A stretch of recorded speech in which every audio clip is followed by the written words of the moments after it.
Bella Djelenishu Bouba Fane, assalamu alaikum. Donc, amina kuma minga. Malien chama sigilendu. Ka embargo wulili kono pour le 3 juillet. Mina ndadoula. Yani nga ndadoula.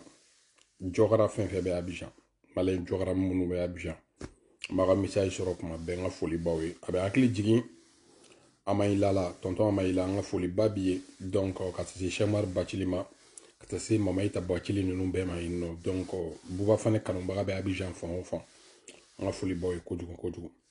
Donc, Namboro Konala, nga foli obese vraiment la grande sœur fille tungra dangele. Nga foli babi grande sœur na fille tungra fou. Amena se Mohamed Balde, demsen fitini mbe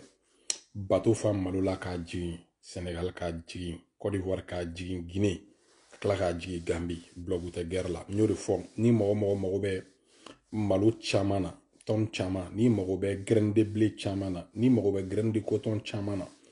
alsa ni mago be sugaro ani malo chamana donc abse kana buwa fane fe no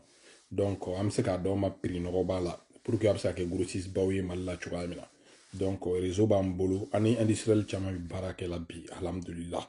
donc konna la malion mina cheni fowi asimiya o nyala de ame hermina 600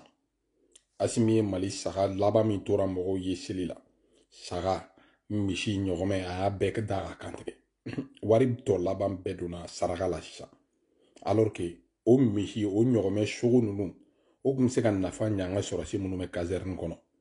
se t'u ye donc o sɔrɔsi minnu sigilen don ka asimi kɔnɔ k'a ka force spéciale bila ka na fɔrɔ na ni asimi bannen don force spéciale bɛ ka garder asimi yɛrɛ tɛ se ka taa fan si donc an bɛna an da don o kuma de la bi donc an ka foliba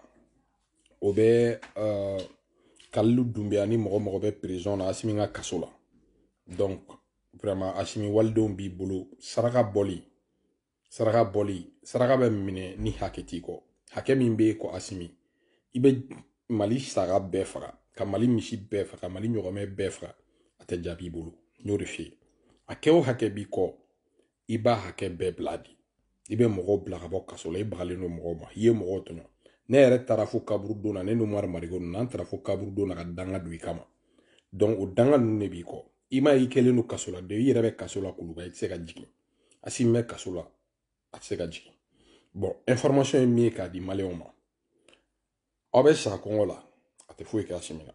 parce que Asimi ka faveur b'a bolo Asimi bɛ si climatiseur jukɔrɔ Asimi bɛ dumuni duman dun Asimi b'i sago bɛɛ sɔrɔ ani colonel climatisé tɔw u bɛ k'u ja u ka mɔgɔ foyi ta u la problème bɛ yɔrɔ min na maliyɛnw n bɛna information réelle d'aw ma au niveau de la CEDEAO n ka mɔgɔ dɔ ko ma k'u ko Asimi ma ce n'est pas encore officiel k'a ka garantie min b'a jira k'a fɔ les acteurs de la transition u tɛ kɛ candidat ye cogoya min na kunun y'a information sɔrɔ n kulo la donc minnu sigilen don ka prêcher n'u tun bɛ ka nkalon tigɛ aw ye ko sanction de bɛ ka digi Côte d'Ivoire ninnu na a bɛ ka digi Dakar ninnu na a bɛɛ nkalon tellement que Asimi bɛ fɛ ka essayer k'i jagoya ja chef d'état africain ninnu ye k'a yira k'a fɔ k'ale changera ko 5500 têtes de bétail ko seli ɲɛkɔrɔla in na k'olu bɛna taga Sénégal ni Côte d'Ivoire Macky Sall kɔnna Asimi ma parce que Macky Sall ni saga tɛmɛna Mauritanie fɛ tɛ taxe sara donc sagatigi bɛɛ bɛ ka tɛmɛ n'i ka saga ye Mauritanie de fɛ Mali dun tɛ se ka mɔgɔ bali ko saga tɛ don Mauritanie n'i donna n'a ye Mauritanie i bɛ to Mauritanie i bɛ taa n'a ye Dakar n'i sera Nouakchott ka ban dɔrɔn i sera Dakar hali avion na i tɛ 1 heure de temps kɛ Dakar Nouakchott i t'a kɛ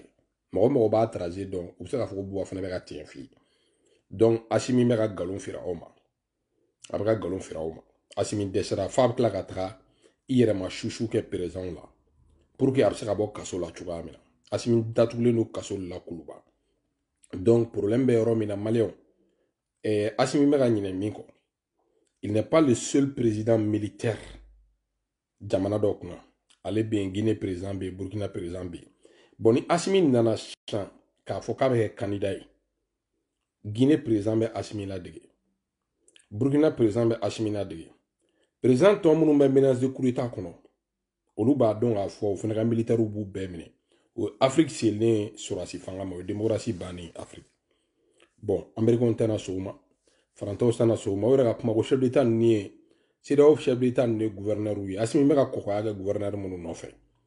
donc olu tɛna sɔn o ma fo ka diɲɛ wuli donc ni maliyɛn minnu pɛrɛlen de don a ye kangari da Asimi ye a y'aw bila ka taa embargo fu la ka tila ka dɛsɛ ka tila ka n'u deli ko fo k'a wuli ko Mali tɛ se a kɔrɔ ça ne va pas bɛ fan bɛɛ fɛ ça ne va pas bɛ fan bɛɛ fɛ ne y'a fɔ a ye n k'a tɛ se embargo kɔrɔ 6 mois dɔrɔn a ma segin a kɔ a tɛ ba kasi ni sɛ kasi ni misi kule bɛɛ la pour que a bɛ se ka wuli a tɛ ka Mali ɲɔgɔmɛ bɛɛ faga a tɛ ka Mali saga bɛɛ faga a tɛ ka Mali misi bɛɛ faga k'a bɛɛ kɛ saraka ye pour que a bɛ se ka wuli cogoya min na bon m'a ɲinɛ aw fɛ n ka video kɔni page minɛlen don dɛ wallahi n ka page minɛlen don 2 mois maintenant page minɛlen mais a y'a partager WhatsApp kɔnɔ Kasim Kino Diallo n jigidalen don i kan dɛ Delfro n jigidalen don i kan dɛ la princesse de Nyoro tanti Soya ninnu n jigidalen don aw kan dɛ Sadi mɔgɔ siribilenni i tun bɛ ɲɛjuguya la tanti Aramata fɛ n b'a kalama donc Sadi mɔgɔ n jigidalen don aw kan dɛ video partager fan bɛɛ fɛ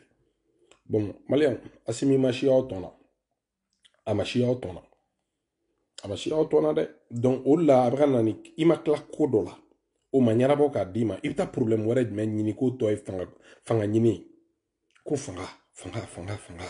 Asimi fanga tɛ karaba dɛ ni y'i golo sama ka se yɔrɔ min ma a ma se a bɛ fara dɛ hali ni CEDEAO président ninnu y'i to i ka kɛ candidat Asimi l'usure du pouvoir est arrivée déjà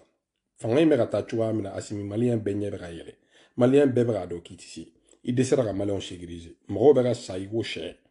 i ko tubabu sɛ parce que o de bɛ dun fan bɛɛ mɔgɔw bɛ ka sa Mali la i ko tubabu sɛ i dɛsɛra mɔgɔw bɛ ka sa o bɛɛ la e bɛ ka girin fanga nɔfɛ wagati min na caserne kɔnɔ sɔrɔsi tɔw diminen don k'i ka force spéciale mɔgɔ minnu bɛ k'i garder k'i bɛ ka prime olu ka sara kɔfɛ ko prime bɛ d'u ma 200 000 francs donc k'olu de kan ka na front na olu tɛ na mais olu fantandenw de bɛ taa front na olu diminen don i kɔrɔ la wagati min na tension bɛ ka monter contre toi wagati min na e tɛ se ka taa seli hali misiri la ala k'a to i ka taa seli misiriba la ɲinan kɔnɔ i ka ne lamaloya sa Asimi taa seli misiriba la dɔrɔn i ka ne lamaloya au moins jamana kuturu président min tɛ se ka taa seli misiriba la seli kuturu fɛ 2 heures de temps ka misiriba sécuriser o bɛ se ka jamana sécuriser ne y'o fɔ a ye misiriba sécuriser ni se i ka taa seli dɛ président kuturu tɛ se ka misiriba sécuriser ka to a kɔnɔ 2 heures de temps hali moins de 2 heures de temps donc o bɛ se ka jamana sécuriser maliyɛnw a y'aw ɲɛ bilen bɔ Asimi na Asimi tɛ fɛ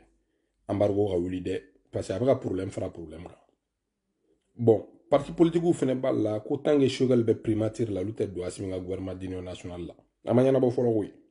a ma ɲɛnabɔ parti politique bi tɛ na don tugu Choguel kɔ Choguel ko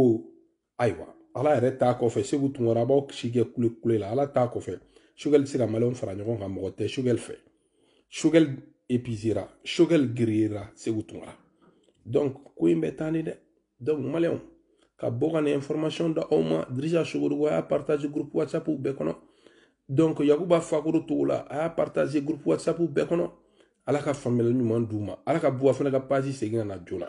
donc vraiment bɛn ca yɛrɛ Asimi bɛ saraka bɔ dɔrɔn de la sisan Asimi hakɛ min b'i kɔ a bɛ kulu yɛrɛ yele saraka nin tɛ minɛ bilayi saraka nin tɛ se ka minɛ wala i bɛ k'i yɛrɛ sɛgɛn ka wari la tiɲɛ wari in bɛ nafa wɛrɛ ɲɛ sɔrɔ so i caserne kɔnɔ voilà bɛn ca yɛrɛ